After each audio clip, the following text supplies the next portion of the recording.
Welcome to How to Trust Your Intuition, the podcast, the place where we learn that trust is earned and not given, even with ourselves. I'm your host, Betsy LaFay. I'm a social worker, turned award-winning psychic medium, turned intuition teacher. And my school, Trust Yourself Intuition School, celebrated its 10th anniversary in 2023. Join us each episode as we interview thought leaders and luminaries in every genre. They talk about how and when they learn to trust their intuition. Most say they're still learning. What happens when they do trust it and what happens when they don't. Stick around as we all walk together down the road towards trusting our intuition. Welcome back, everyone, to another episode of How to Trust Your Intuition. We have a powerhouse, a real treat, a nourishing conversation on today's show. The empowered therapist, otherwise known as Danica Harris, is a therapist and somatic experiencing practitioner in Dallas, Texas. She co-owns Empowered Healing Dallas, a group practice where she provides trauma-informed therapy using somatic, relational, attachment, and parts work treatment approaches. Danica specializes in healing from attachment wounds, sexual assault, emotional neglect, vicarious trauma, intergenerational and identity-based trauma, and work or academic trauma. Danica is passionate about support for therapists and provides counseling services, mentorship, supervision, and consultation to mental health providers looking for trauma-informed support.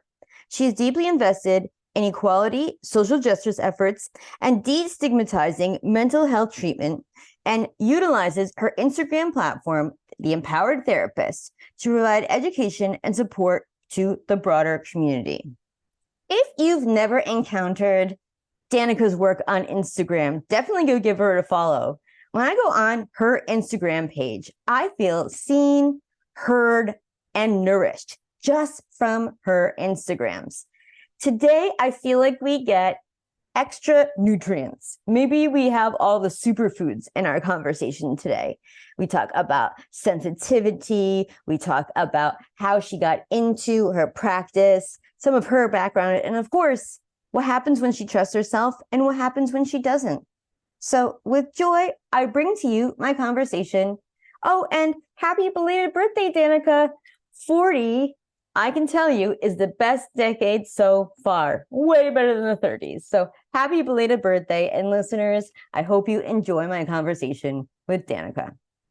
I welcome Danica to the show. Welcome. Thank you. Thank you so much for having me here. It's a joy. I've been looking forward to this interview ever since we set it up. For those who may not be familiar with you or your work, can you introduce yourself in your own words, who you are and what you share with the world? Yeah. Well, I'm Dr. Danica Harris, and I'm a therapist in Dallas, Texas. And I co-own a private practice. So I do therapeutic work. Most of my job is sitting with clients, but then also supporting my private practice and mentoring therapists and providing supervision and consultation and those sorts of things. Mm-hmm. And so that's kind of what I do in my functions of my job. But I'm also a somatic experiencing practitioner, and I'm sure we could talk more about that. That's been a journey over the last 4-ish years. And through that work, I not only utilize that work with my clients, my therapy clients, but I also do somatic coaching. And we've recently, me and the co-owner of my practice have recently started hosting retreats as well. So just kind of taking all of our good trauma-informed information to as many people as we possibly can. That is fantastic.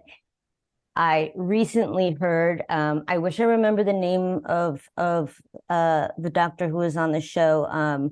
We Can Do Hard Things, Glennon Doyle's podcast with her wife and her sister. And she said therapy has failed, right, at healing and helping people trust their intuition and being embodied. And so the fact that you're like, I have this background, I do this, and then I'm doing all of this, like, it's like, yes, like embodiment is where it's at, and we need this crossover. So could you share with people, what somatic is and what embodiment is? Those are two really big words to me probably a long time to understand what they were. Sure. Yeah. So I think what you said about like therapy kind of failing in terms of healing and embodiment, I saw that too. I've been a therapist for, I guess I'm in my like 12th or 13th year. And I mean, there's a lot of value in talk therapy. I don't think that that's a negative thing at all. We're a Like, big supporter on the show. Everyone knows I love it. I'm in it. Yep. yeah, yeah. And me too, right? And I think I was hitting this point where I was just realizing like there needs to be something more, there needs to be something deeper, there needs to be more inclusion of the body. And therapists are trained in talk therapy. And so I started getting curious about alternative modalities and kind of in that exploration for myself, just even in my own healing, I kind of stumbled across somatic experiencing as a modality. And I was like, well, that kind of sounds cool. What's that about? And really soma bringing, of the body, like bringing the body into the process of healing. And so I think I started seeing, even when I think back to like my practicums and stuff when I was in school, I remember talking to clients a lot about their practices around their body and their relationship with their body. And so once I started engaging in somatic experiencing, like my curiosity around that, and I started some training, I really realized like, oh, this isn't just like a modality I want to learn and use. Like I want to integrate this.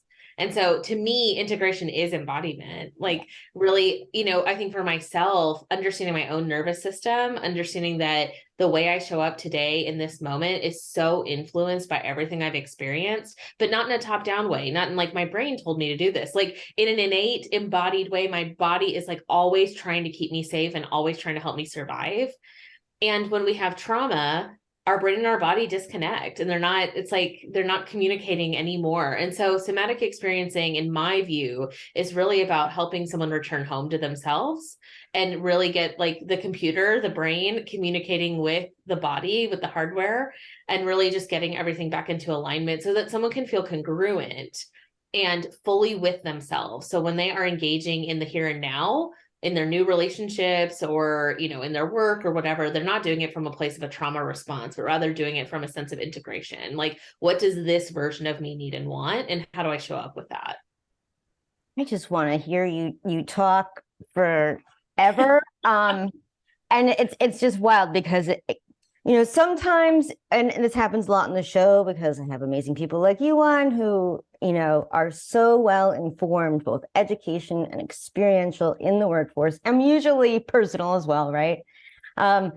You explain that all so well. And what I keep thinking about while you're sharing is like, okay, so the way that I came across your work is through Instagram.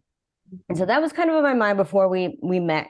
And I was like, I wonder if I'm going to have any questions. And I had this question that is not going to be the question I'm going to ask, but it's going to be close. It's like, okay, so how do you feel professionally, personally, whatever your opinion about the value of what people like you with well-informed experience and information and just so gracefully put out on the internet and sort of like the hashtag that like Instagram isn't therapy.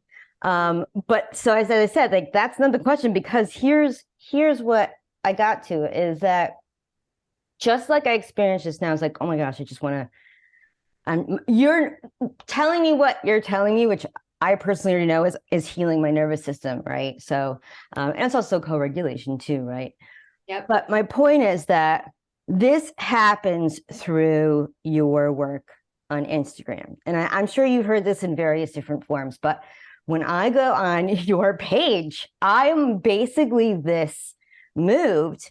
And because you're always like speaking, to my experience, and it is so healing. And the way I'm coming from I was a social worker for 10 years, right? So different from therapists, but similar boundaries and ethics and all of that and awareness. For a major part of my healing over the past 2 years, I would go on Instagram and the algorithm did treat me right, because when I needed to know more about gaslighting, it told me. When I needed to know more about inner child healing, it told me. When it, all of this, oh, vagus nerve, okay, this is exactly it. And I know how it works, but it is serving me so well. And I was fully aware that it was not therapy, but it was so I mean, if I use it just in a layman's way, therapeutic. And I think it's beyond that. But I do want to say specifically for the work that you're putting out there, I think that's the reason why you have a large platform. So thank you. Thank you for that. And Yeah. so yeah, so what do you have to say about that? Like, how do you feel? It's got to be an interesting walk. It definitely is. Yep. It's Yeah. a surreal experience, really. I so appreciate what you just said. And it resonates with me personally too. Like when I first started my page or my account in, gosh, I think it was 2018. Yeah. Like May of 2018. I didn't know what I was doing. And Mhm. so few therapists were on Instagram at that time. And I remember just really feeling like I need an outlet for my voice. I need to share this information. I love public speaking. I'm one of those one of those Yes. weirdos that like thinks that's fun. Yes. And I have done a lot of public speaking and had at that point. And I think I had worked in environments where I'd been able to do a lot of outreach, and that my roles at work were changing. I was shifting in some of my own professional development. And I just felt like, well, it would be a shame if I didn't get this out there. And uh, and not like in a martyred or hero sort of way, just really in like an accessibility way. Like, people need to hear um healing focused information and trauma informed information. And it's interesting. I even think about my own evolution through having the page. Like I have softened. So even my tone, if I go back and I look at my earliest posts, like some of them are just really informative and like it's good information, right? And yet I'm like not really speaking to anyone. I'm kind of just like, here's this idea, here's this concept. And I think after maybe a year or so, I really started changing my tone and I really started speaking to people. And I think initially I was speaking to me. And I think that helped me just soften to myself more. And I think as I soften to me, I soften to others. And now it's like, I can't imagine not showing up with this like tone of utmost validation all the time. Because as survivors, our everyday experience is to be invalidated at macro levels, micro levels, right? And like we're lucky if we have a community that fully sees us, but so many of us experience our healing and our trauma fully in isolation. And so if I can be this little voice on the internet for a handful of people to see and just be like, wow, someone gets my experience, or I'm not alone in my experience, then that feels so abundantly rewarding to me.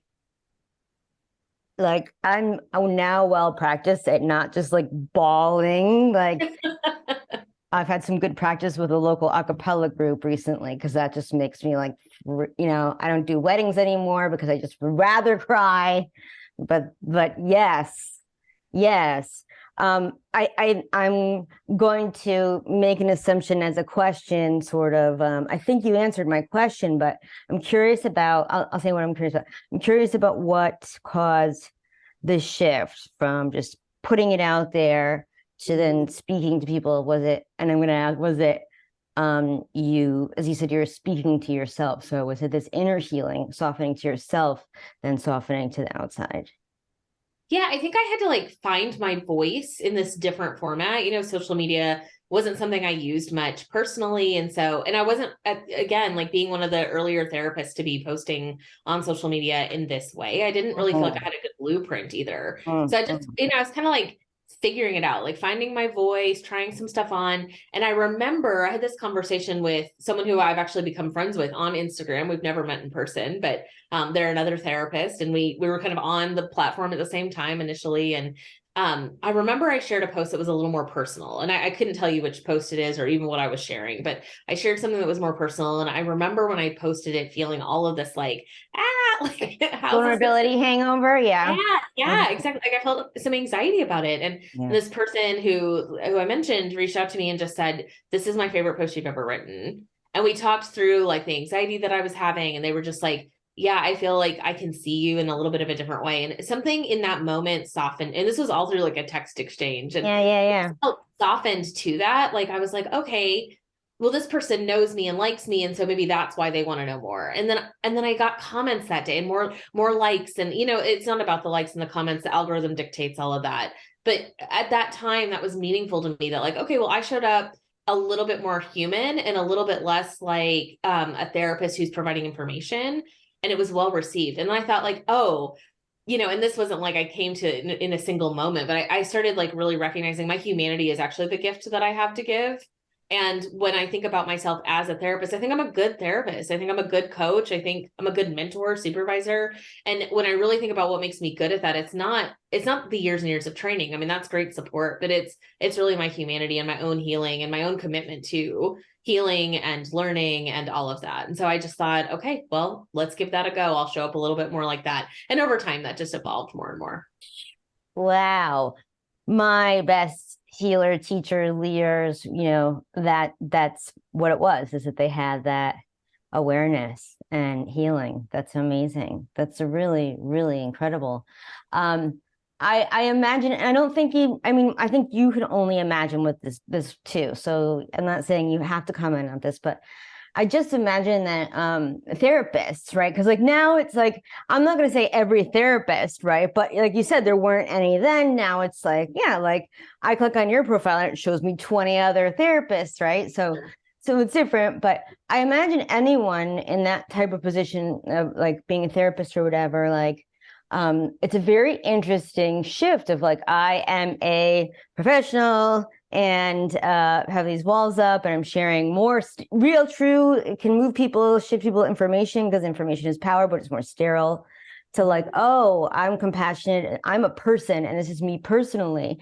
And that to me, I mean, it is so courageous because so many people, it can't be fixed right now. I don't know if it will be fixed in the future, but like, just like therapy didn't have embodiment, right? Like, I feel like with the exchange with therapy, for instance, with my own therapist, like I know so little about her, and that is not natural.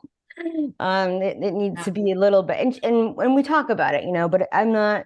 It works now, anyways. Making that like, okay, I'm going to put my personal stuff out there because I'm supposed to be not right.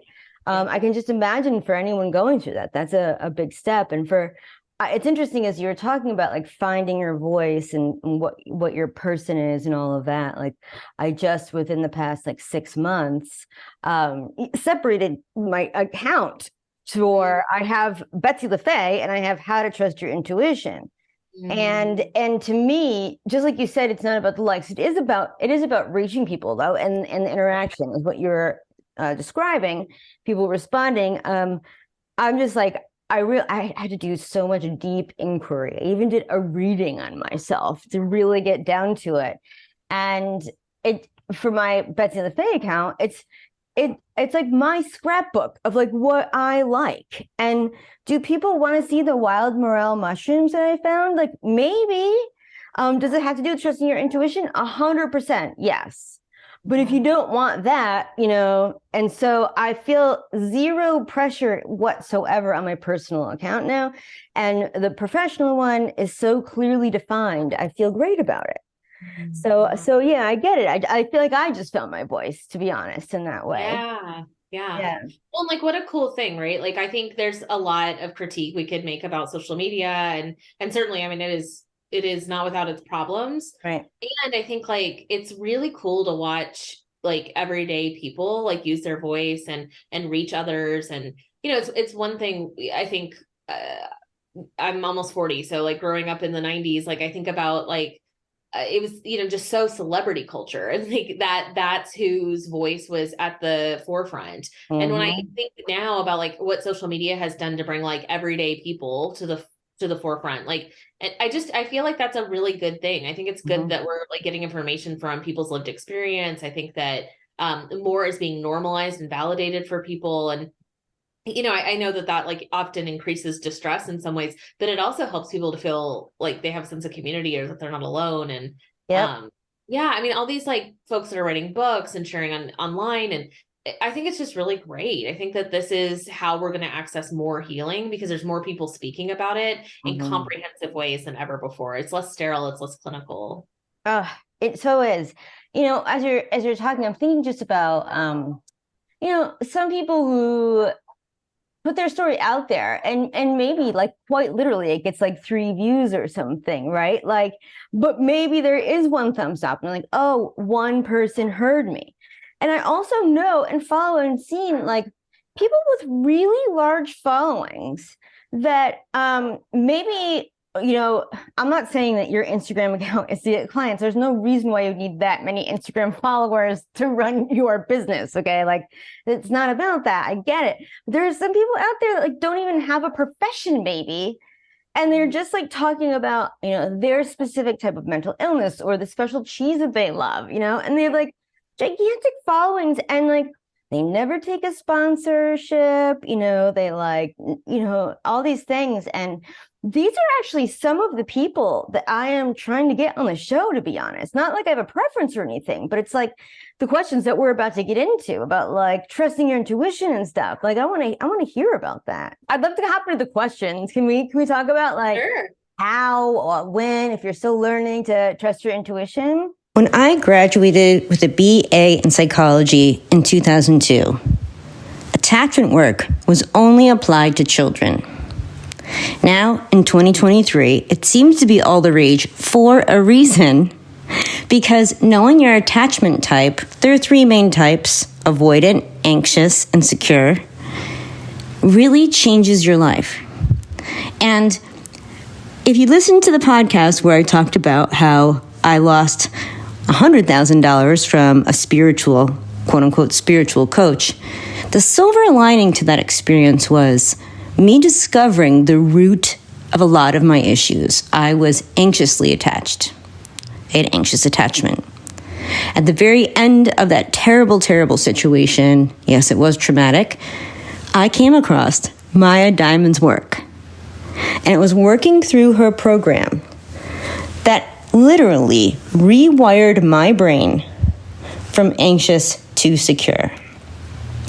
This is how I made it through all of my major transitions over the past 2 years and discovered so much about myself. Now, if you don't know about attachment work, don't feel bad. Here's a typical situation, in fact, the most common situation that happens with these attachment styles. Person A and person B are in a relationship. They care about one another. Person A reaches out to person B, doesn't hear back right away. So then maybe sends another text or another gesture, which further pushes person B away. Both people get resentful, and eventually they might break up. I was in that situation more often than I'd like to remember. I married the wrong person, I had toxic family relationships, and had no idea until I took Maya's program. So, the link for a free consultation is in the show notes, and I'm so happy to offer it all the podcast listeners.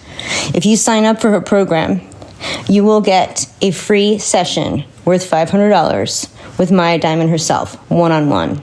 That's just for How to Trust Your Intuition podcast listeners.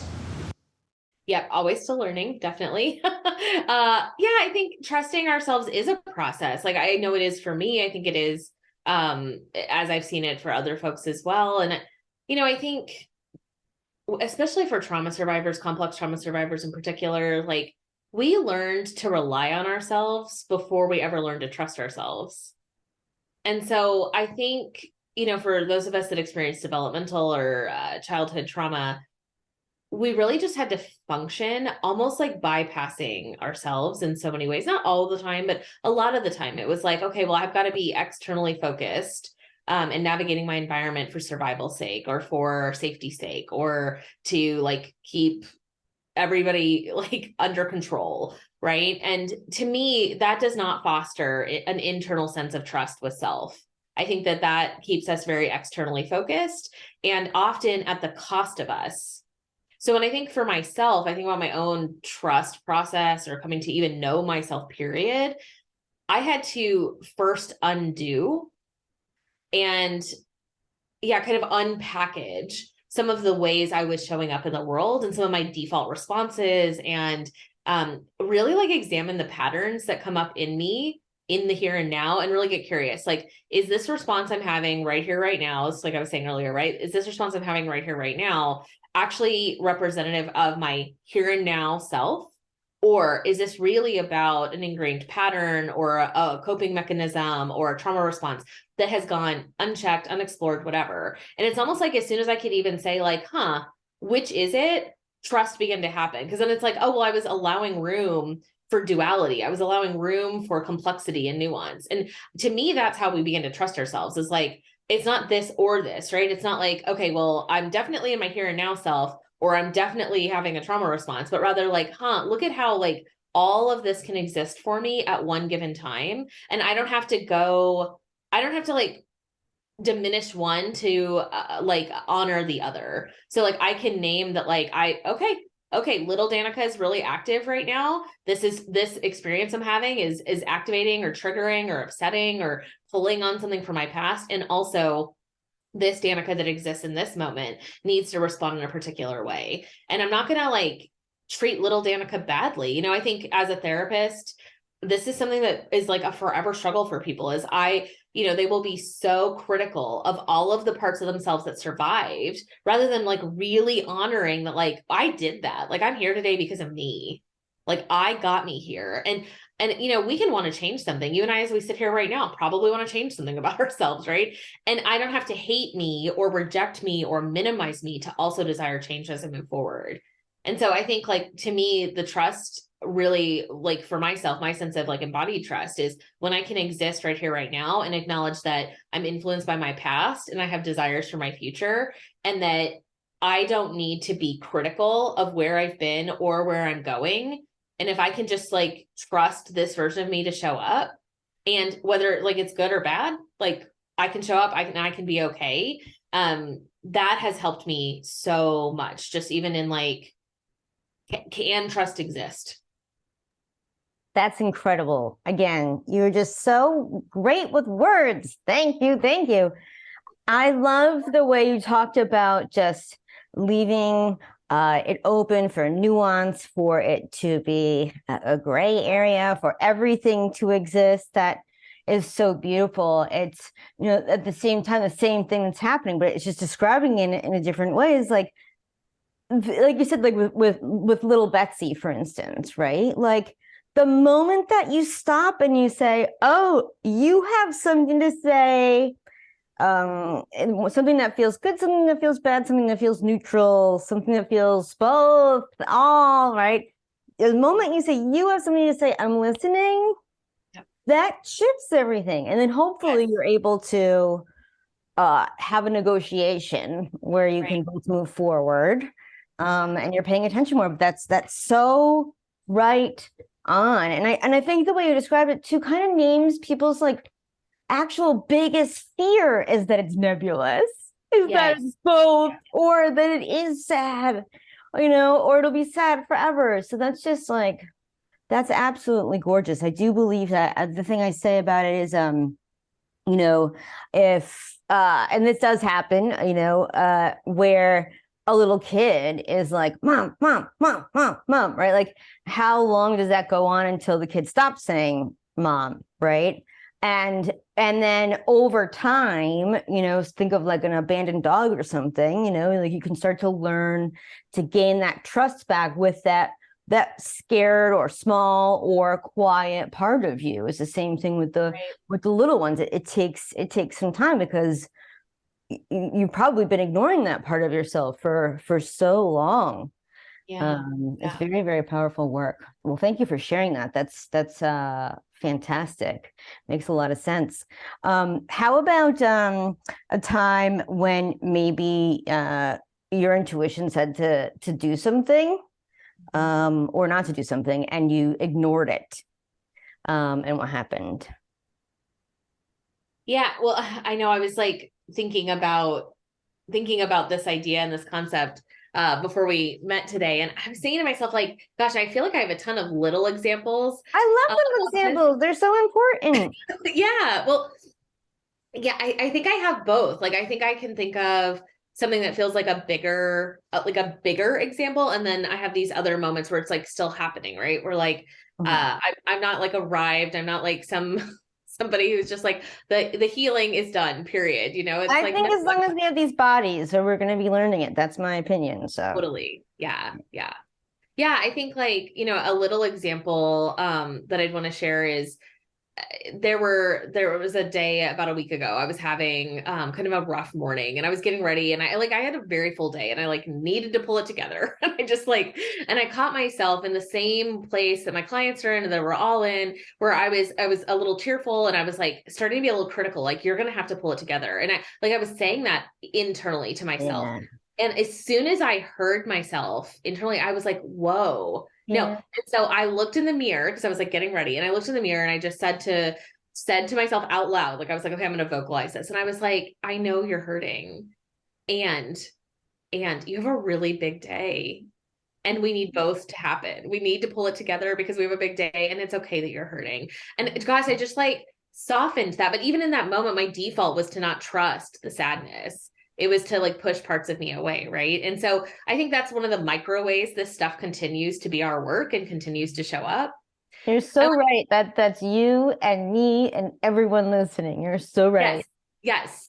Well, yeah. And I think that important, that example is important, because I want people to know, like, again, we don't like arrive at this. Like, this is a constant process. We're all negotiating, and because I was like not in a good headspace, my default wasn't to be tender with me, because a lot of us, especially trauma survivors, like, people weren't tender with us when we needed them to be. And so it's not our default voice. We have to like, especially if we're not feeling resourced, if it's a bad day. So I think we have to like allow a little space. And I could have been hard on me. Like, I could have like doubled down and been like, why are you being so hard on yourself? Like, been hard on myself for being hard on myself. And instead I was just like, okay, cool it. Like, you can all of you can exist here. You can be sad. And also we have to get on with the day. So yeah. But I think like a bigger example, one that like really resonates with me when I think about like big growth and change across time is, I think in my earlier, like in my 20s, especially in my early 20s, I made a lot of like relational moves that a better resourced, more trusting version of me wouldn't have made. So like I was previously married, and I think going into, and I'm married now as well, but my first marriage, I think going into that marriage, I knew that wasn't a good idea. And I disregarded my intuition. I disregarded my knowing. And I think I was acting out of a place, of like hope rather than like integration, rather than like, okay, well, you can be hopeful. And also, is this reasonable? Is this a good idea?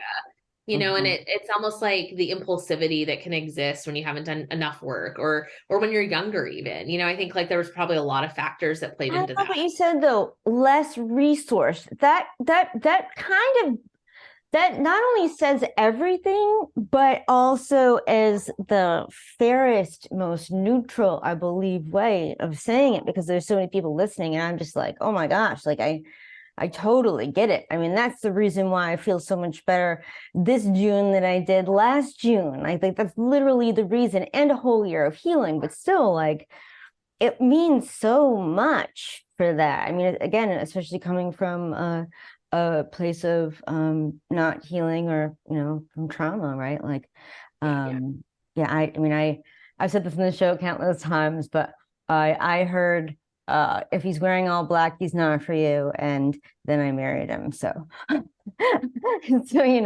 we're not together anymore, but yeah, that's the husband. And that's a very common theme. So, thanks for sharing that. How about a time maybe, against logic, or, maybe other people's voices, where your intuition said to do something and you trusted it, maybe a leap of faith, and what happened? Yeah, I think starting my private practice was that. So before I opened my practice, I had never worked in private practice. So I was a therapist who had only worked in other systems, like academic systems, or community mental health, those sorts of things. And I didn't initially want to do private practice. I didn't think that was going to be for me, because I had this idea that like private practice is one therapist in a room and no community. And I'm extroverted and I love community that's important to me. So I was like, no, that's not for me. But I was like hitting all these walls in the work that I was doing. I was getting there were a lot of limitations. There was a lot of pushback. I don't really like arbitrary rules for no reason. I don't like. She was too small. Yeah. Yeah. And I was just like, this has to be different than this. And so, my business partner and we'd kind of talked about it, and like, she also had never been in private practice. And we were like, do we just do this? Do we just start a business out of nowhere with like no knowing and figure it out as we go. And of course we read stuff, we learned stuff, we consulted with people, we hired people when we needed to, we figured it out. And now we have a pretty big group practice. And I think that's worked out. I mean, it's again, not without its complications, right? Because that thus is life. But I really I just trusted we'd make it work. I trusted my gut. I trusted my intuition. And I just was like, well, let's just not let it fail. Let's just figure it out. And we did. And it's been great. That's so amazing. Marie Forleo says everything's figure outable, right? So having that attitude, and I honestly think that's one of the reasons why I'm attracted to entrepreneurs so much, is because we have that attitude. It's very, very different. And there's a curious question that just came up. I mean, one of the things that I want to know a little bit more about is CPTSD. I mean, I'm healing from it, and when I talk to people about it, not everyone knows about it, what it is, but a strange connection that I was just thinking about. Like, do you have any thoughts about like the crossover between like entrepreneurs and PTSD or CPTSD? I sort of just like throwing it out there. I've noticed that, you know, some of the environments or buckets of people, which some people call communities, that like I've been thrown in, are all of the, you know, the misfit toys island, right? Like, I not literally in the places where veterans are, but like sometimes I am, and we have like similar symptoms. And being an entrepreneur, as we said, like we don't like other people's rules and and we are tenacious because we had to survive. Like, do you see any like correlation there? Yeah, you know, I think there's decent research that indicates that there's a higher chance of neurodiversity with entrepreneurs. And so I kind of conceptualize that as like, we see a lot of folks with ADHD, complex PTSD, highly sensitive people. And, you know, some of that is, I think, the complexity and nuance with which like neurodiversity brings to our world, to our lived experience. And so a lot of times we're divergent thinkers and we are problem solvers, and we often learn to do that very young, not only if we were navigating safety, but also just like navigating our own neurodiversity, our own, you know, systems in our body. And I think like we get pretty skilled at like figuring stuff out.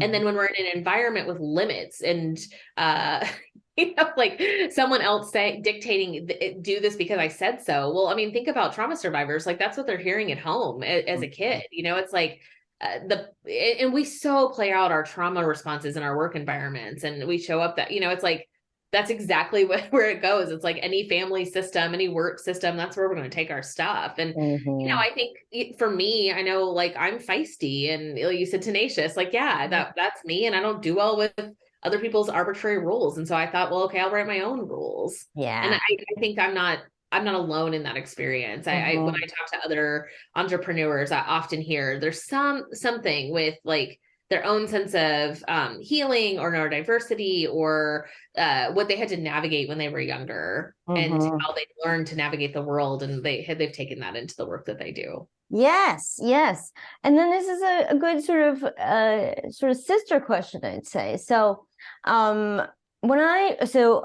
basically like 2 years ago, I was orphaned from my whole family, found out I was a survivor of Munchausen by proxy, and also was ADD and on the autism spectrum. But it was great. It was great to know all that stuff, right? And when I found all that out, I was like talking to people about it that had known me.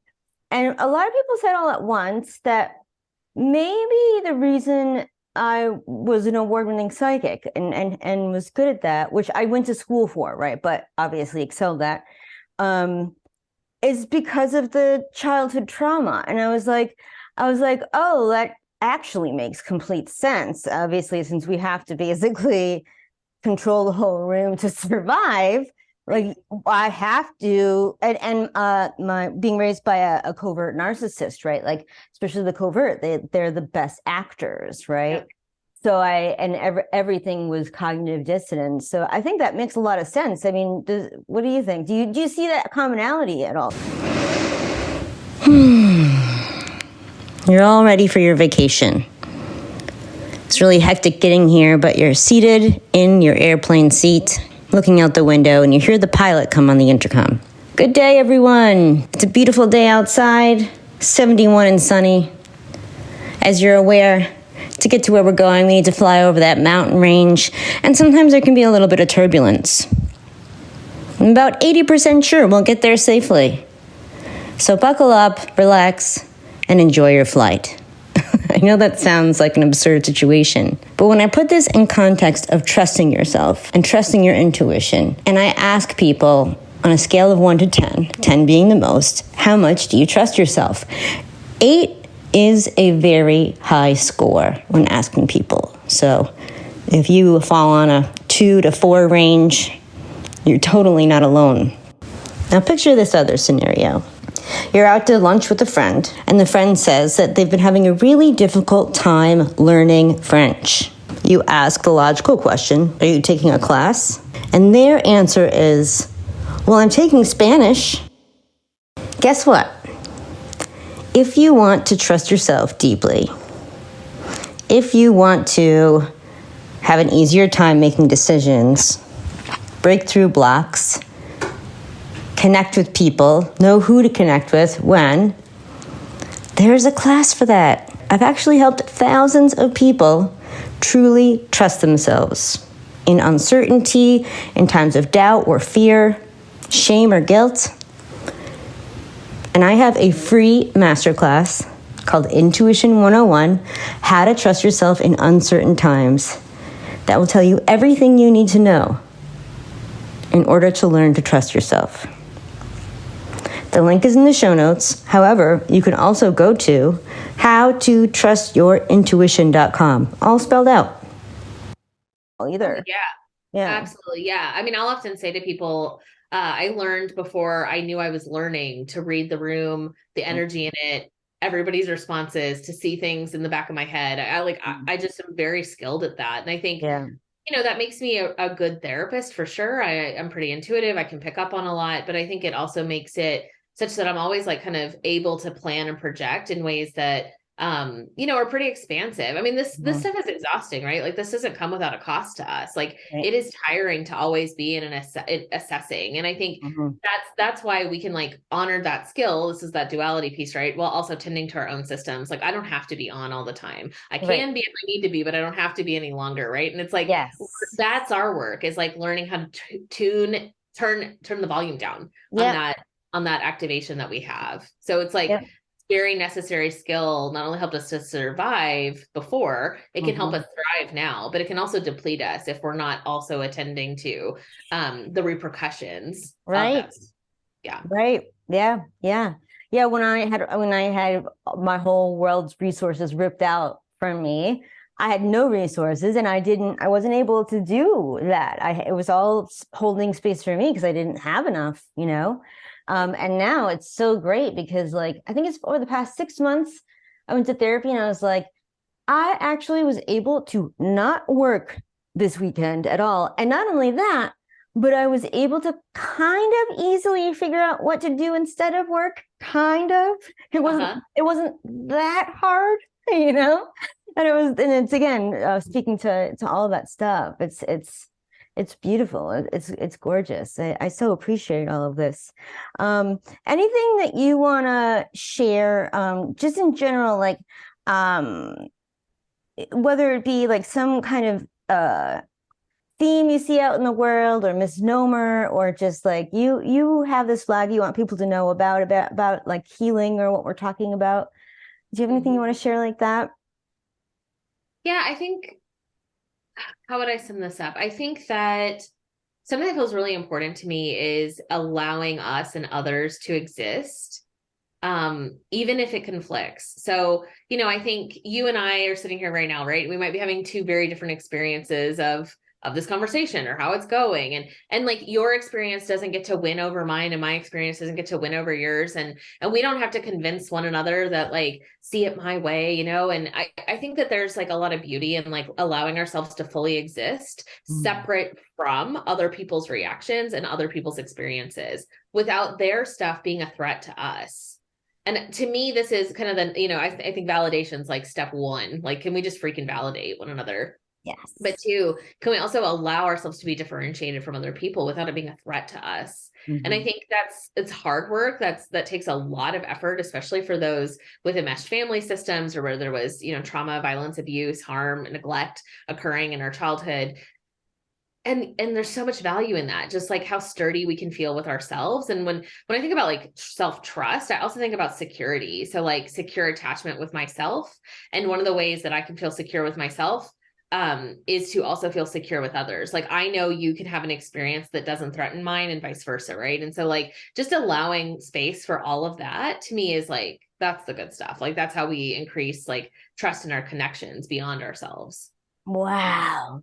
That is so powerful. I have to open my mouth and say this, even though it's like literally opening a can of worms and then ending the show. But like, so again, you said it best, and you got to the root of it, which is where it needs to happen. Like it starts with me, right? It starts with you. It starts with the listener. You're listening. It starts with you, right? And I said it to me. What you said is so important for our own individual healing and our collective healing and understanding. But it has such a wider reach to our community because there's a fear mongering that has been going on and is building, and is actually a real threat. Like I'm not a conspiracy, but if we don't work towards that and honor that everyone is valid in their own experience and allowing that and focusing on healing and protecting and taking care of ourselves. There's this expression of we can't actually speak our minds in public ways or specifically on the internet, which if you're in a certain place and you hear this and you're like, oh my gosh, no, but people shouldn't be able to do certain things on the internet because it's harmful. The problem with that is that the people who get to decide whether it's harmful or not, if every listener here is smart enough to just play that out of someone else gets to decide what experience is valid or not, as opposed to I'm going to protect myself. So like I said, I know if you feel free to respond, but I had to go there. No, I think you're right. What's coming up for me as you're talking is I think like, the statement that's like, be soft on people, hard on systems. Yeah. Oh, that's such a good statement. Need each other's compassion, acceptance, understanding, validation, support. Yes. And that doesn't mean that like, that, I think we have to like unhook from the idea that like, what to be true is like a capital T truth, or what I know to be true is capital. It's like, no, this is my experience, and everything about my experience is fully influenced by every experience I've had before. Mm-hmm. And so what is true for me may or may not be true for someone else, but that if we could just allow all of the truths to exist, then we might actually be able to have systemic change, because then we're getting to the root of like, how are we both actually influenced negatively by this system? Like this thing that's in place that like we're arguing about, it's creating argument and a disconnect between us, when really like, so we just agree, well, we see it differently, but let's connect over the system that's the problem. I think some of this is like a perspective shift. That's literally it. I just, it's just very dangerous when we talk about specifically internet censorship. I'm not saying people should be able to walk around middle schools naked. That's not what we're talking about. Okay. But like, just talking about you can't say certain things in certain places. It's not okay. So anyways, thank you for going there with me. It's very, very important. And, overcoming codependency and having this healthy co-regulation is where it's at. And I think that just even wrapping up the show with that just makes me even more excited and not wanting to end this conversation, I'll be honest. So can you tell people, if they're able to work with you directly, I know you said retreats and stuff like that, can you share about that, where people can follow you and all of that? Yeah, folks can follow along at The Empowered Therapist on Instagram. I also, my private practice is Empowered Healing Dallas. And so we have an Instagram and a TikTok actually connected to that handle, and also websites by both of those names as well. I'm not currently taking new therapy clients, although I intend to take some somatic coaching clients, hopefully later this year. But there are many wonderful therapists in my practice who have scattered openings. We're always happy to help folks get connected. Again, that's Empowered Healing Dallas. And we're actually able to see folks right now, and I think it's 38 or 39 states. Because of some SIPAC legislation. So there's some flexibility even. We can see folks kind of all over. And our retreat, I'm so excited to share about this. So we hosted our first retreat in April. It was amazing, a transformative experience. Brittany, the co-owner of my practice, and we did it together. And we just really felt like it was our calling and something that we just can't wait to do more of. So we have our second Healing Your Way Home retreat, October 12th through 16th. It is here in Dallas. It's an inclusive, immersive experience. Folks come, they stay, we take care of them.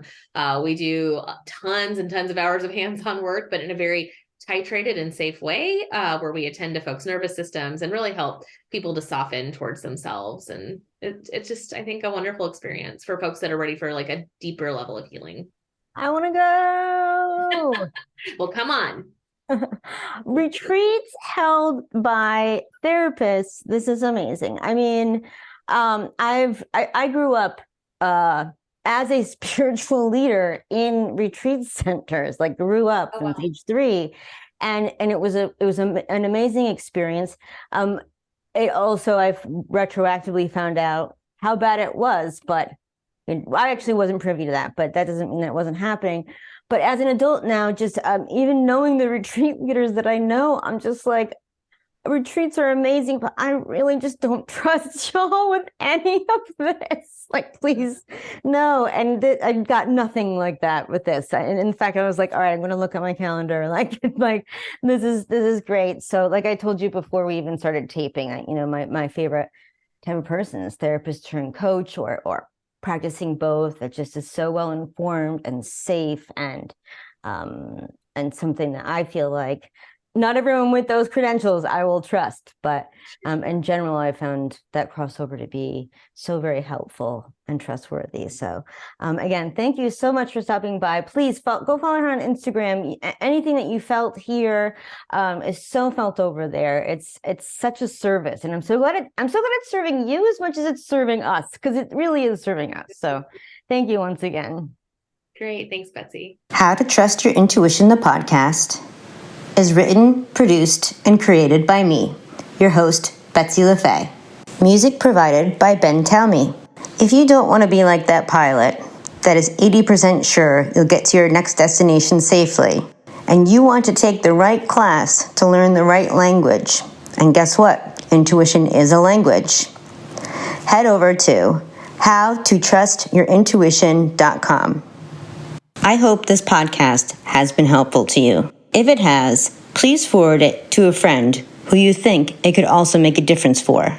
There's something that you can do for me and everyone else who listens to this podcast as well. If you hit subscribe, you'll never miss another episode.